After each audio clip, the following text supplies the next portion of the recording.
Hello, Culture Matters podcast. I am excited to introduce you to our guest. Before I do that, here's a quote just for this podcast. Time is the scarcest resource, and unless it is managed, nothing else can be managed. Peter Drucker, our guest today, a longtime supporter of Culture Matters, somebody very important to me and my family, a advisor to their clients, a friend, and one definitely we can learn from about their values and how they built their business and done their business. They're a leader of the Unlocked team powered by McCann with Keller Williams and a good friend, realtor advisor, Jamie Quinn. Thanks for coming on the Culture Matters podcast.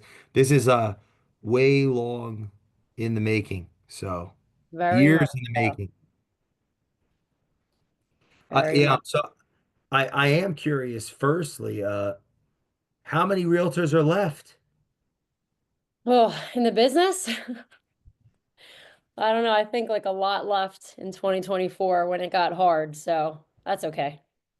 It's not an industry for everybody. Have you always been the type of person that didn't have quit in them? Oh yeah.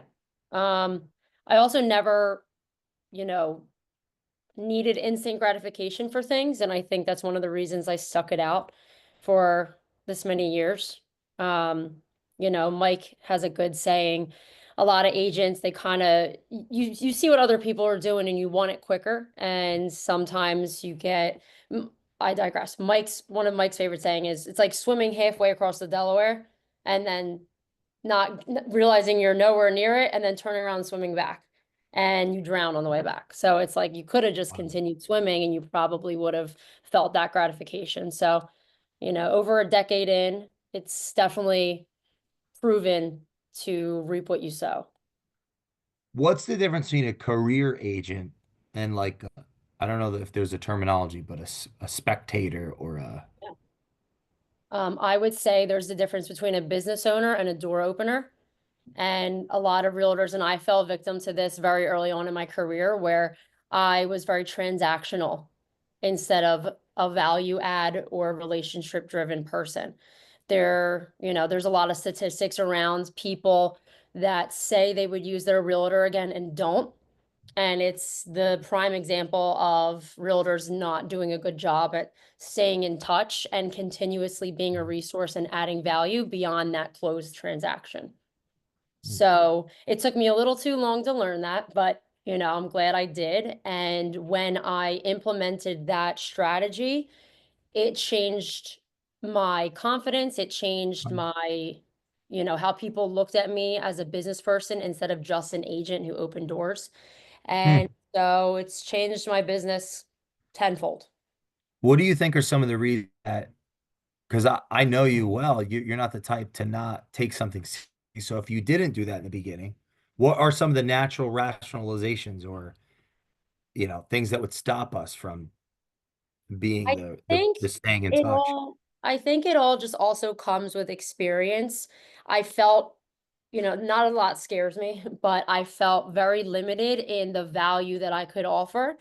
And I felt limited to first-time home buyers because I was scared when people were already experienced with buying or selling homes that they would know more than me.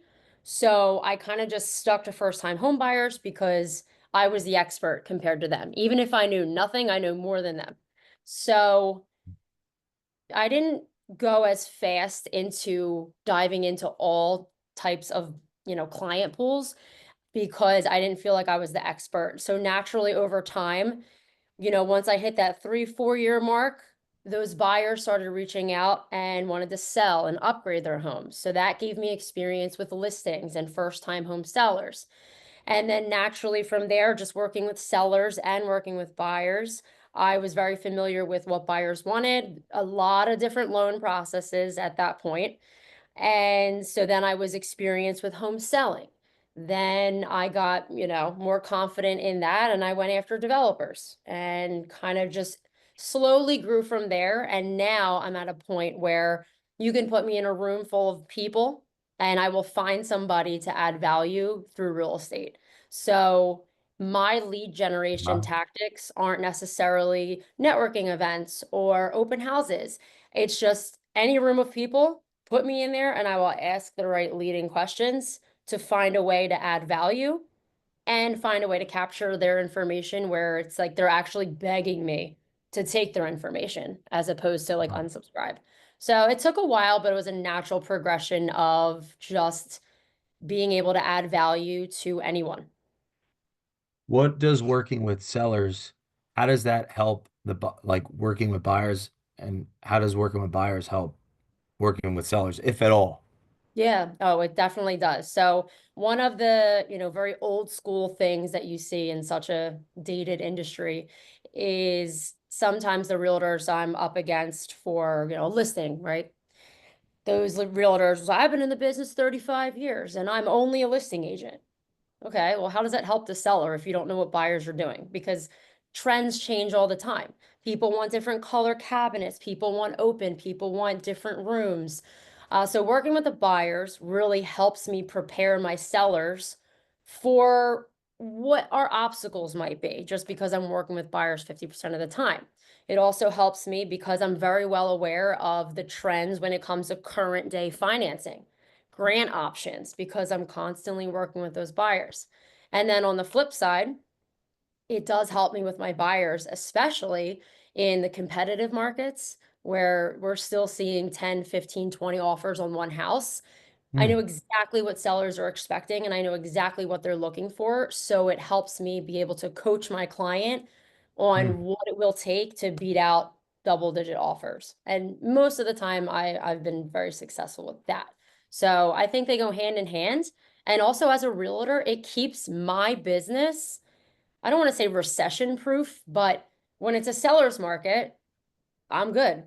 When it's a buyer's market, I'm also good because I'm working with both. So I don't limit my clientele to, one or two types. So that way, when the market shifts, I can just go to the clientele that I know I'm going to be able to close deals with. What does, in your view, a professional, like a real estate professional, need to know, need to understand at a very, a deep level to be professional and not just the door opener, as you would put it? Honestly, I think a lot of people, especially newer agents, whatever industry they come from, are not used to not getting paid at least something. So I think the motivation and, just naturally, not even maybe consciously, becomes I need a sale, I need a sale, I need a sale. And it's just a desperate salesperson, and anybody can sniff out a desperate salesperson. So when your confidence is because you don't need the deal, but because you're genuinely actually just are confident you can help that person, people feel that energy. And so I think, the more hands you shake, the more money you'll make at the end of the day. And so when you truly, truly come from a place of value, people will sense that about you and they will feel more comfortable with you. And then the more people you help, ultimately, the more money that comes. Like, it's going to sound like I'm lying, but there's literally some deals and some people where I'm like, holy shit, this is so fun. I get paid for this. Like, I'm going to get paid for this and I'm having a great time. So Wow. it's kind of that mindset behind it has, look, I'm just doing real estate anyway. So I know I could probably be the best agent for you if you pick me, and we can tailor a game plan based on exactly what you're looking for and, all that. So just coming from that place of value instead of, trying to think of a sale. How important have ice baths and meditation and insert some type of, climbing So Mount Kilimanjaro been in your success? So I'm too honestly, because of the online. that's something I'm still working on. I don't really do a lot for myself. I have my hands in a lot of things. So I'm the team leader of the team, so mentorship and all that. I am also partners with two people. We are in charge of filling up over 500 units at a 55 and older luxury community in Cherry Hill. So that's a whole separate conglomerate that we're doing. And then I have my hands in a lot of other things. And, I have four kids, a bunch of animals for no reason. And so stay pretty. Wow. Yeah, has being a parent made you better in any form or not impacted at I all? actually think that being a realtor prepped me very well for being a parent because I'm very patient. I'm patient with the results. I'm patient with my clients. And so, you knew me when I was more of a hothead, the Kenzo in me. But, since I became a mom overnight and, it's just, I'm very patient and ultimately nobody can ruin my day. And so, when I go out and I'm out and about and people say, "Hi, how are you?" Like, I don't just say good. I say, "I'm thriving. How are you?" I'm literally thriving because I know for a fact that nobody can ruin my day. And it's a very powerful place to be, especially when I do come from somewhere that was very hot-headed. So, nobody can ruin my day. So it keeps me even keel. What did you start working young? Yeah, so I started right out of high school. I went to Temple for like 37 seconds. I hated it. Everybody wanted to drink and, all that. And I was like, nope, I want to get a job and raise my credit score. So I just started working at the Union League when I was 18. Then Del Frisco's Steakhouse, and then real estate, and that's it. What was the inspiration to go into real estate? Was it a mentor? Was it a So actually, my best friend, Lawrence Resnick, who I met when we were 13 at boarding school, just, was wow. always my best friend. And it was kind of always the plan. I just wanted to wait till I was a little more mature. So I think I was 22 or 23. He reached out and said there's a spot open on his team. So I finished my classes, took my test, and that was it. Were there qualities that you'd say or experiences doing serving that served you well in the beginning of the Yeah, business? I think it's a very seamless transition, and I think that bartenders and servers have a higher success rate because of the demographics that you work with, which is everyone. So, I always there's pretty much every part of real estate that I can relate to the restaurant industry. So there's the guy that comes in and he thinks he's all hot and he has these like crazy socks that he wants everybody to see. And he calls the Somm over and he's like talking about $5,000 bottles of wine for 40 minutes and then orders a Pinot Grigio by the glass. That's the same person. That's the same person that's like, I don't need to Oh, get pre-approved. I got money. Right. And then, you have some that's deals that great. are super easy. And it's like, how easy? How fun was that?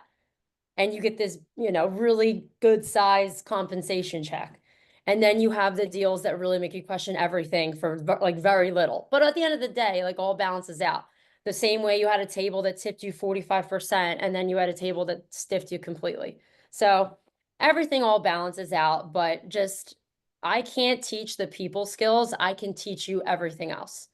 So honestly, I'd prefer like when I'm interviewing agents that are, want to join a team or they're thinking about, that they're capped out where they are and they want to grow. I'm really looking for the person that has it over years of experience because I can't teach it, like that umph. So yeah, I think servers and bartenders, seamless transition into real estate. How do you judge for it? Or what like are red flags that's oh, it's not it. I don't know. It's like a feeling. I'm really bad at math. God knew if I was good at math, I'd be too powerful. But I don't know. It's a vibe. Like I don't want this to come across as arrogant or cocky, but if I see me in them like 10 years ago, the things that they would say or the things that I recognize, like if I feel like I'm looking in the rearview mirror at me, that's somebody I can help. Wow. Um, so one of my favorite sayings is a goldfish will only grow as big as the tank it's in. And I think it's true. And I am not going to be the team leader for everyone and vice versa, but the ones that I feel like I am are the ones that I truly feel like I could help grow. And I don't feel like I can help everybody grow. So it has to be a mutual desire of what my values are and what I want to see in my agents. For instance, a lot of new realtors, they just want leads. I'm not a team that gives leads. So again, on the sayings, teach a man to fish or give a man a fish, he'll eat for a day. Teach a man to fish, he'll eat for the rest of his life. And I truly believe that the agents that will fit best on my team are the ones that think that they have it to go out and hunt for it every day. And then I can just help them on what to say it, how to add value, how to leverage our relationships that we've built over the last decade, instead of necessarily just wanting a handout. Because the other thing too is I don't want people to get used to, those leads are really going to bring home about 20% of what you truly could make. So you're doing all the same work, but just 20% of the money. Um, So, that's just kind of how I feel about if they have it. what work regimen, if one has it, like in the beginning, what are the activities that you push or influence someone towards? I think just asking questions, throwing ideas around, showing up to the meetings, just being present. It's the people that are consistently showing up and doing the boring things because the most successful people are really good and consistent at the boring things. And so consistency will win Hmm. every time. So just that kind of mentality. Is it a good time to get in the business? I think it's always a good time to get in the business because, the best day to start was yesterday. And a lot of people, the thing is, you just have to do it. You just have to figure it out. So what has worked for me is saying yes and then figuring it out. So, if somebody asks me, can you do this? Absolutely. And then I'm like, Huh. Jim, Mike, Chat GPT, da da da, like, I'll figure it out. And then I'll do it. I'll throw shit at the wall. I'll see what sticks. And then I'll Hmm. I'll test different variables. So like at our 55 and older community, right? It has been a great year and we are standing out a lot. What we've learned recently is the average statistics are, about five leases or less a month, and we're averaging 16 to 19. And Wow. the way that we have grown that is one by truly being invested in caring and, not just shutting it down at 5 p.m., but also just testing different variables. And then when we collect the data, we track the data, we look at what has worked and what hasn't, and then we keep doing what works. And you just kind of grow from there. And so, one thing, my business this past year that has become very important is tracking. And, any science project, any, big corporations, they track their data. So it's been very helpful. So I just hosted a tracking and goal setting meeting where basically 2024, you look at where your business came from and where the majority of your business came from, pump more marketing dollars and pump more time and energy into that until it changes. And then you change. Where did my business come from? Hmm. So Um, for example, like for me, a lot of my business in 2024 came from this one particular Facebook group. wow. So I spend time in that Facebook group. I add friends from that Facebook group. I'm very involved in that Facebook group because that was a really good fishing hole for me in 2024. So I'm going to keep doing it. How about referrals? What's your view on referrals? How to ask for them? How not to? Yeah, so I think just by keeping in touch with your clients, it keeps you top of mind. And that's kind of the point. And as opposed to saying like, hey, do you have anybody that, you know, needs my help? Um, the other thing too, that when I do ask those questions, it's more again from a value add perspective. So like I've called my past clients and I've been like, hey, I had somebody reach out and ask if I could give a little seminar at their work to show exactly how we got you grant money and all these things. And I'll bring lunch. It'll be 45 minutes. Let me know if you want me to do that for your coworkers too. Mm. So, anything I can just add value. Really, that's pretty much how I get the referrals, but I make sure I do that at least 36 times a year. And every year I host a client appreciation Wow. event. So the client appreciation event is about 9 to 10 touches right there. It's the save the date, it's the email, invitation, it's the checking in, it's hey, week of. Then there's the event, then there's the thank you for the event, then you send the photos from the event. So even just that, seeing your name in their phone and their email, it could be like that day they were at work and so brought up, oh yeah, we're thinking about moving, and you had just emailed them the day before, so you're top of mind. So like a 36 touch plan throughout the year, staying in touch with them on social media, because it doesn't always have to be real estate either. So I'm constantly responding to, my who are my friends now, their stories. Oh my God, the kids are getting so big. Go birds. If I see they tried a new restaurant, I'll ask how it was. And just being pretty much a friend after closing from there. So Staying in touch. just staying in touch. Hmm. That's it. How about like handwritten notes or thank yous and things like that? Is that Yeah, so actually Del Frisco's taught me that. no Um, way? yeah, so at the end of every night, what we did was throughout the shift, we would ask the guests to sign up for our rewards program, which was the best rewards program ever. It was like every dollar you spent, you got a point, and then you just get dollars for points. It was crazy.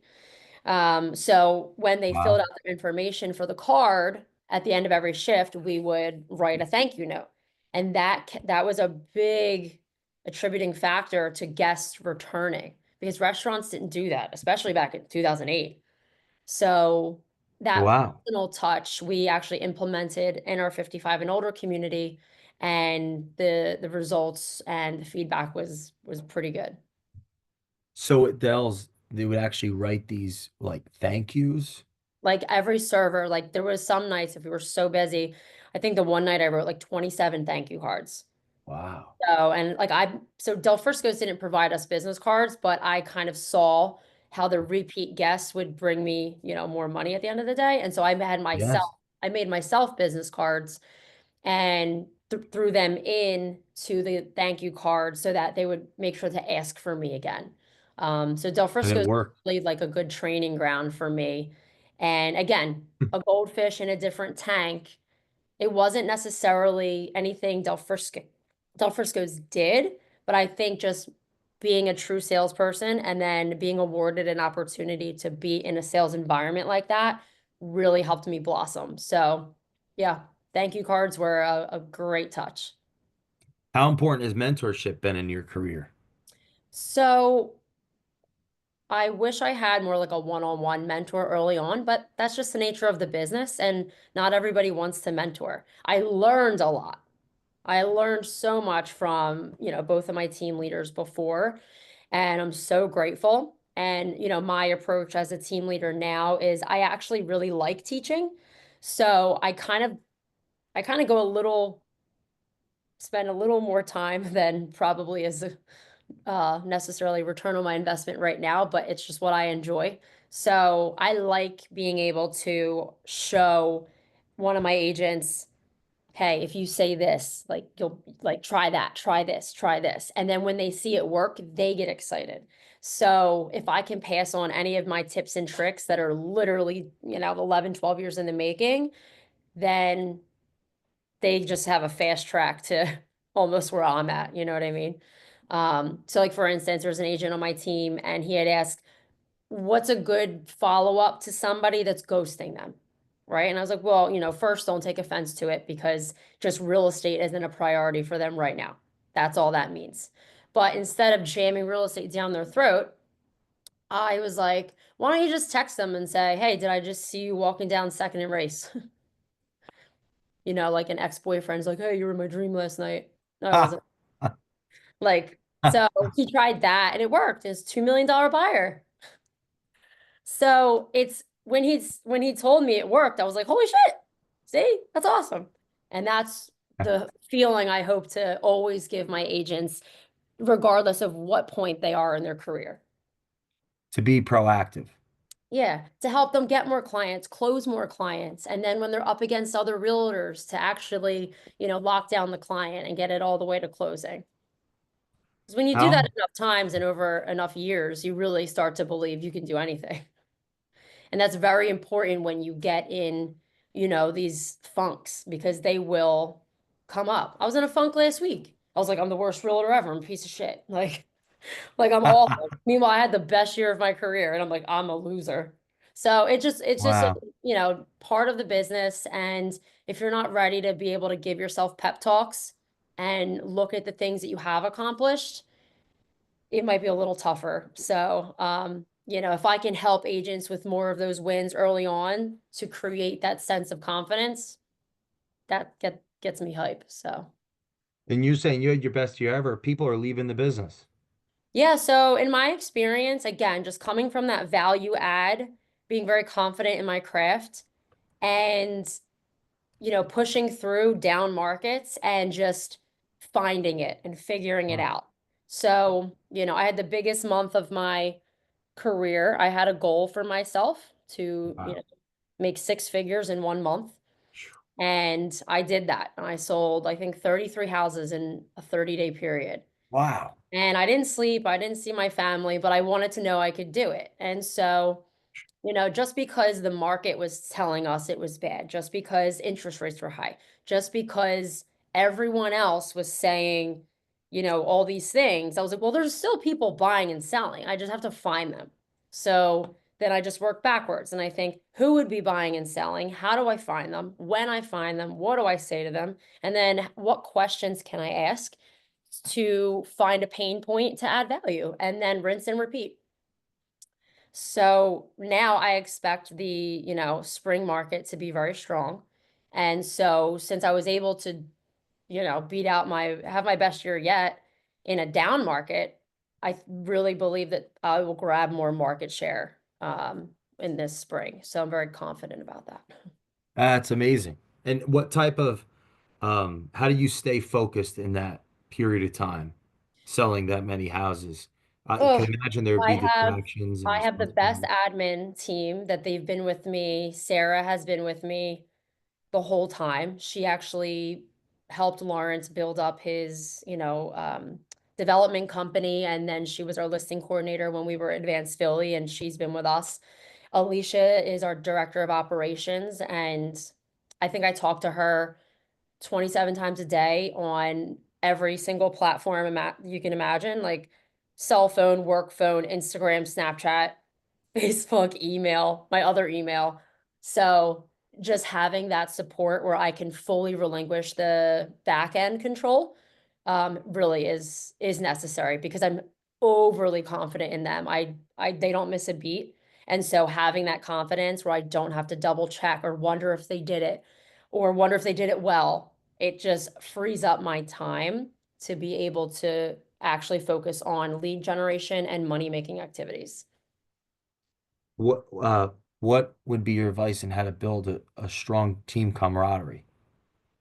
So I think just sharing wins. And I have every Monday morning at 9 a.m. I have a Monday mindset with Jamie and just like, hey, what do you guys need help with? And, I really pride myself on being available at pretty much all times. When my agents text me, I like to be able to text right back. If they call and I'm in a meeting, I'll text right back and say, hey, can you text? And just really being available to them. And I think, since I've partnered with Mike and Jim, even having them available to me and then them available to the agents, just that confidence that, having them there, if there is unexplored territory that I'm not used to, also now opens up more doors for me to go lead gen on bigger things. So like for example, one of my lead generation strategies is I job site hop. So I will literally drive around in my car and I'll just see if people are working on houses and I get out of the car and I just start a real estate conversation. Because if they're flipping that house, they might be flipping another one. So I was very, got confident in that to the point where now I do it for much larger projects. I used to do it for single family homes and now I'm doing it for, 100, 200 unit buildings because I have the Wow. partners behind me that even if I wasn't, well seasoned in that particular commercial corridor, my partners are. So it's given me a lot of confidence to have a really well respected name behind me. And that's kind of why we came up with the Powered by McCann, because it holds a lot of Mm. weight in this area. What about your partner's values? Like, what values do they represent in their behaviors, their leadership? Yeah, so that's kind of where we arrived at this whole collaboration is because, me and Mike were talking one day and I was telling him my visions and my goals and why I wanted to start a team. And ultimately, I felt like it would be a disservice to my fellow agents and upcoming agents if I didn't start a team because I really like mentoring and I really like adding value. And I know how much real estate has changed my life, and I would love to be able to do that for other people. And so while I was thinking I had to start this from scratch, Mike was like, well, that's kind of like my whole value proposition and my why. And I've been doing this for 40 years. I was like, oh.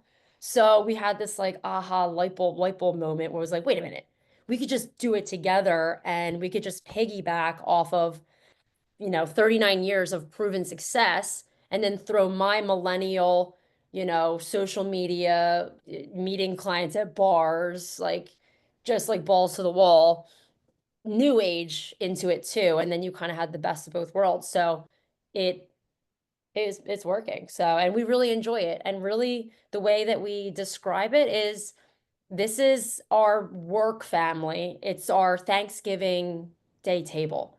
Like we want you at our table as if it was Thanksgiving dinner. And that's kind of how we vet. Like we don't care like what your sales are. We don't care all that. Just do you have it and are you a good person? Mm. And do you have goal? Like are you ambitious? That's really it. It, which is, it, Uh-huh. you see it, Yeah, good person's character and ambition. pretty much it. What what's your take on the industry right now? Like the industry of the culture of the industry, not just. Yeah, I think honestly, I being in a leadership role now and learning the ins and outs of kind of a lot of the back end stuff with like the National Association of Realtors and our local real estate boards and things like that. I do really feel that the real estate industry is a dinosaur and a lot needs to change. And I think people have gotten away with murder and I think the agents really need better support systems and they just pay all these fees and, you don't know until you know. And so I've learned a lot about the real type of representation and the support that agents get. And I think it's a huge disservice to the people in this industry. And it's been that way for too long. So, you know, the people that I'm partnered with now, I would like to think are making moves towards hopefully making some changes soon. And I would really like to be a part of that as well because it's very interesting once you kind of learn the ins and outs of it from a leadership standpoint. What do you say to our listeners that they're being told on, what's influencing them through the social platforms? Maybe buying a house is old generation. It's not the way. Rent, put your money in the market and rent. The American dream is dead. Yeah. What's your, how do you, So I think what a lot of people and agents get, mixed up on is talking to people like they're people, right? So you ever like go to like some sales guy or whatever, and they just start rambling off like acronyms as if you know what they are. And it's like, bro, I'm not in your industry. Like, can you speak to me? Talk to me like I'm a third grader. Okay. So for me, I think I just never assume that anybody knows anything because most people aren't in the real estate industry, right? So I really just break it down as like mansplaining as possible. So at the end of the day, I'm like, how much do you pay in rent? And, how much total out of pocket would you feel comfortable to move, regardless of if you're buying or renting? Because it's really all that matters. So when a lot of people are like, oh, well, the interest rates are, high, I'm going to wait for them to come down. I'm like, all right, and here's a real life example. This house is 500,000 and the interest rate is 7%. And you're going to wait for rates to come down. Let's just assume 20% down. That's a $4,000 a month payment, right? Fast forward a year. That house is now going for 575 and the interest rate is 6%. So technically, you got what you wanted and rates dropped. But now that 575 at 6%, 20% down, your mortgage payment is still 4 grand. So all you missed out on was $75,000 in equity. And so ultimately, then I go further to say, what can you do with that equity? People just throw around equity like people know what it means. Well, here's a real life example. You can do something called a cash out refi, and some banks will lend up to 80% of that. So let's say I'm bad at math. Like I said 75 grand times 80%. You could pull out $60,000 like an ATM and go invest in another property that's cash flowing. And you didn't have to save up any of your hard-earned money to do it. And now you've bought a cash flowing asset that's also appreciating in value. And that is leverage. And so a lot of people don't know that, but a lot of people forget it's not their jobs to know that. Like Mm. I hire a lawyer, I'm hiring a lawyer because I don't know what I'm doing. Yeah. So, I think just talking to people like they're people is something agents forget because they want to be buttoned up and they're just reading off of scripts and this and that. And at the end of the day, it's what do you want to pay every month? How much money do you want to spend? And then can we find you something like a neighborhood that you would want to be in those parameters? And if not, then you continue what you're doing and you rent, no big deal. Mm. But if there could be an opportunity for someone to actually teach you how to do it, and then maybe find an opportunity that fits that, does that sound awful? Doesn't sound awful to me. So So, is part of the so if I'm in the business 5 years and however many of the people that I've served, have I stayed in touch with them? Where are they? Are they selling? Are they buying? mhm. But then is there a fear, you think, to reach out and see how they're doing? Or some kind of Yeah, I think, busyness yeah, I that think naturally agents, happens? yeah, I think agents think that they're coming off salesy by reaching out. Um, and in reality, if you're being authentic, it won't come across as salesy. And I think a lot of people, they forget too, is that, again, I think people are just tunnel vision sometimes in the beginning because they're worried about getting paid. And so for instance, I got a lead and it was a $90,000 mobile home lead. Okay. And now some agents would complain about that and they would say, oh, $90,000. And, I just helped somebody buy a $1.3 million house. Why would I go after this small fish? And I really think that's it's a limiting belief because there's opportunity to help everyone. And if you really truly believe that, like I do, for example, I was excited to help this person with a $90,000 budget. And so put her in contact with all the right people the same way I would a $1.3 million buyer. And turn of events, that lead turned into $1 million referral that I got paid out. Wow. Then she bought a $350,000 house instead. And then her parents wanted to buy in Florida. And then her parents also want to buy in Bensalem. So because I was excited to help somebody with a $90,000 budget, that turned into a lot of sales and referrals. So I think, not what I've learned in real estate and just life in general is you never know who's who's who, what's going to happen, and you really treat everybody the same. I had a really great regular that used to come in Del Frisco's in a wife beater and sweatpants. Tipped me $100 cash, even if you got like an appetizer every time. And so you just never know. So, it's tough, especially if you're kind of in one of those trenches or you're in a funk, but you really got to treat everybody the same because everybody's an opportunity to help. And when you start looking at it like that, the money will follow. Wow, that's great advice. What advice would you have for someone that to just do that? I think if you just tell yourself, so like for instance, a lot of people forget people's names, right? Just Oh because yeah. it's such a habit to say, "Hi, I'm so and so, what's your name? How are you?" And then it just goes in and out your ears. You don't even hear what they say. So I used to be really bad at remembering people's names. And then I told myself I'm not going to be bad at remembering people's names anymore. Now I can be like blacked out drunk and I'll remember full government. Doesn't matter because I told myself that's what I'm going to do. So if you just do that, I think you'll start to believe yourself. And I think the way that you speak to yourself is a direct reflection of your actions and how you feel. And some days when I just don't feel like doing it, I get up, I shower, I curl my hair, and I go outside. And I'm just like, okay, now I'm in the mood. I put on like Nicki Minaj, and Yeah. now I'm in the mood because I said I was in the mood. Um, I don't know. I'm assuming you know Alex and Layla Hermosi. So Layla has a very good saying, and it's like, fuck your mood, follow the plan. And it's true.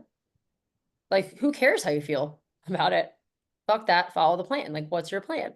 So I think just telling yourself, I am excited about this opportunity and how can I help? And you just never know. Do you have a word for 2025? Or if you did, what would it be? I think the way I'm feeling is limitless. And I'm thinking, value add, but on a much larger scale, like much larger. And so, my goal is to grow my business. I think actually it's a direct correlation of the quote that you said at the beginning about time. So I did something called a time study where I like open eyes to closed eyes. What I did every day for like a week. One, I realized I don't eat breakfast or lunch. But two, it's helping me realize how much time I'm spending on something. Is it possible for me to delegate that action to somebody I could pay to do it?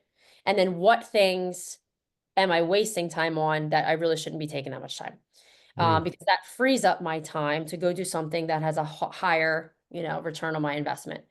And so one of those things is instead of me having a one-on-one, with a client at say an open house, my time is much more valuable spent speaking to a room full of people, 50 to 100 people that are maybe interested in real estate too, because I know my capture rate in large groups like that is just a better return on my investment. So I've shifted to much larger groups so that I can get across the same point to a group of people all at once instead of Mm. just one on one. So that's the avenue I'm going in this route. And again, how can I find large groups of people and how can I add value to them? So we will see how it goes. Jamie, it's been a blast to have you back. Yeah, Uh, this is great. I challenge the audience to get in touch with you in general because you're inspiring. How can they connect with you quickly? They want to join Yeah, your team or do DM me on business. Instagram. My email, jamie@unlockteam.com. I'm also a big fan of collaborations and partnerships. I don't think competition happens at the bottom, collaboration happens at the top. And Wow. so I'm working on quite a few things with quite a different bunch of realtors. So, one realtor, not on my team, brought me an idea, said, hey, I really think you could help me out with this. Would you want to partner on this with me? And 50-50. Yes, absolutely. And so, to me, I would have been smarter back in the day if I had done that. If I lost a lot of deals because I thought I had to do it all on my own. And in reality, if I probably had just said to somebody that was more experienced than me, hey, can I bring you onto this because I know you'll help me close it and we'll split it 50-50, as opposed to me getting nothing because I lost it to a more experienced agent. So there's been quite a few people that have taken me up on that offer recently. And I love splitting stuff with people. If you have a good idea, that's great. That is music to my ears because I know how to execute it and I know how to leverage it and really get the best return for whatever that idea, we decide to implement. So even if you don't want to jump ship and switch teams or join a team, feel free to bring ideas to me because that's lead gen and I love that shit. Mic drop. Competition happens at the bottom, collaboration at the top. Jamie Quinn, Always. follow her, connect with her. Please leave us a review on the Culture Matters podcast. Share this with a friend that you know is in real estate and needs to hear this conversation. or someone outside of it that needs to connect with Jamie. And we will see you next time on the Culture Matters podcast. Thanks so much. Good seeing you.